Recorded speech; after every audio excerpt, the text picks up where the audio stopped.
2, 1. James, I think everybody got the idea from you that you like heavy metal. You're a heavy metal guy. Yes, sir. And so on the elimination night, you were. You tell me how you felt, but from the audience watching you, you looked mad, emotional, and you said, "I did things that nobody else has done on this stage ever." Tell me what you did. I wasn't mad at all. First thing. And I always wear my heart on my sleeve. That's just the type of guy I am. Yeah. And it's it's okay to do that, guys. You can wear your heart on your sleeve. It's okay. Ladies love it. I know. Did you see people? One of the things about doing what you do is we human beings love to judge other people. So everybody's judging you about the way you sing, the way you look, what you wear, what you don't wear, if you get emotional, if you don't get emotional, all that stuff. And I am who I am, and I stick to that. And I'm over the top. So and over the top. Well, let's go. Hey, George, would you fire up number 4 if you would? Because this was I got the biggest kick out of you. You look so genuinely, truly shocked when Hulk Hogan came out. You know something, guys? I've got some really, really good news, and I've got some really, really bad news.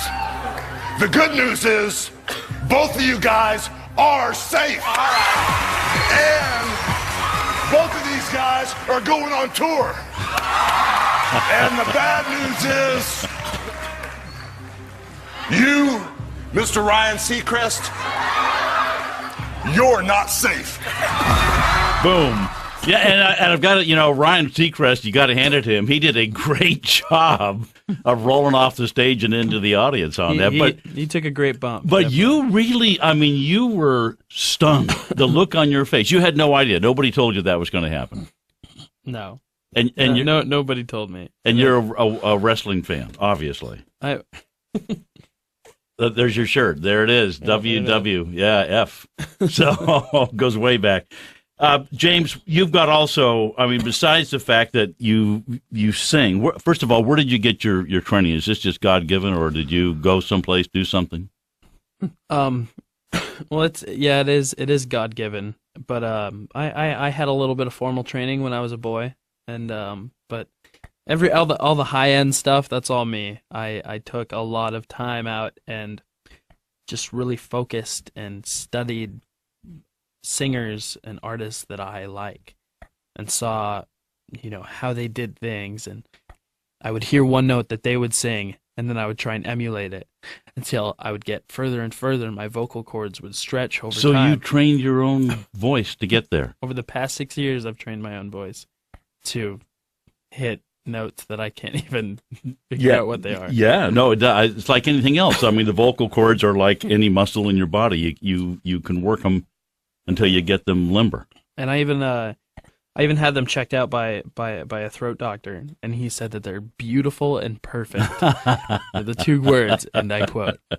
So you've also, all right, the other part about you I did not know was you're a big stage guy. You like acting, or at least you've done a lot of acting. I've done some acting, some musical theater, so it kind of comes with the territory. And whenever I'm on stage, I bring that aspect out, but I bring it in a way that's not campy or cheesy. It's not Broadway. Yeah. I love Broadway, but it's not Broadway. Have you been over to Broadway since you've been here? I have not. Yeah. It's a block down the street. I've never even seen a Broadway show. You gotta go. It's a block down the street, although the weather's been really crummy here. Mm-hmm. But there's a number of people that have succeeded in American Idol that have stage experience as children, and Adam Lambert had a lot of stage experience. That's got to help you when you're standing up there in that CBS studio in Los Angeles trying to figure out what to do in front of an audience. For me, what happens is I don't even go at it with a sense of Broadway or a sense of acting or theater or any of that. It comes to me usually when I pick the song. So, for instance, with Uprising by Muse from the top 7, and it was Songs from the 21st Century. Yeah. I listened to the song. I turned it up as loud as I could, and I let both my mind wander through the song and vice versa, let the song wander through my mind, and pulled out this elaborate just storyboard. It was going to mix everything from Waterworld, Mad Max, and Book of Eli to, 1950s, 1960s propaganda, Riot on Sunset, to starting a revolution as far as John Lennon, and so much you can pull from that song, which is why it's such an amazing song, because you can literally create any imagery from it because the words are so important. But so many of you, and I don't know if complaint is the right word, but a lot of you, you were told, all right, here's what you have to do. This is the song theme for this week. And you had to pick the songs. And I think over the years, you've watched the show in the past, a lot of times you look at the contestants and you think, why did they pick that one? The judges pick on a lot of contestants and say, why did you pick that one? But it sounds like you put more thought into it than most of the people that go there. Song choice is everything. Yeah, I think it's so. not just a singing competition. It's not just your voice. It's a performance. It's the full package. And in order to have the full package, you need to know which songs to pick. If someone's over your shoulder telling you what to sing, you need to stick up for yourself if you don't want to sing that. Yeah. One of the ones that I thought was interesting was you picked Love Potion number 9, which was totally different for you.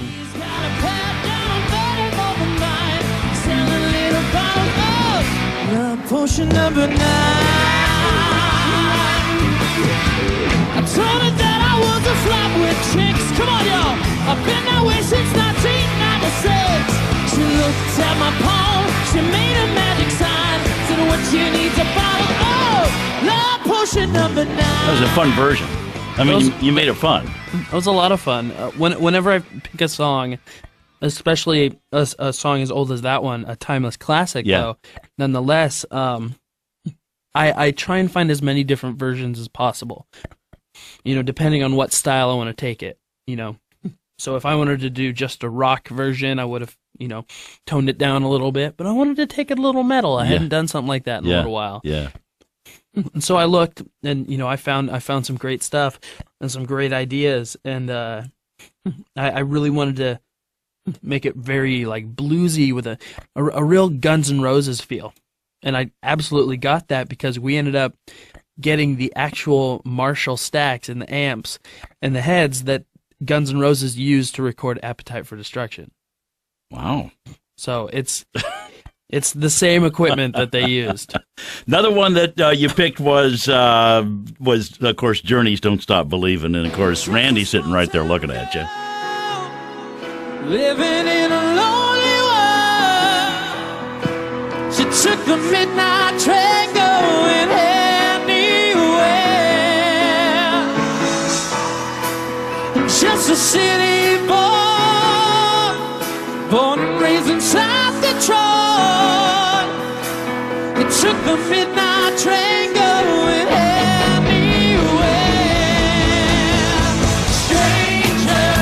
So you've gone from, you got Hulk Hogan on the stage, you've done Love Potion number 9, you've got Journey. What's your favorite music? Rock. Rock in general. I mean, rock, there's so many different branches from rock. There's pop rock, there's punk, there's classic rock. Rock comes from blues, so everything's tied in together, and metal and just heavy metal and it's very popular. It's very commercial, rock, and you can make a lot of money doing it. Yeah, for me, it's not about the money at all. Oh yes, it is. Come on. No, God honest. If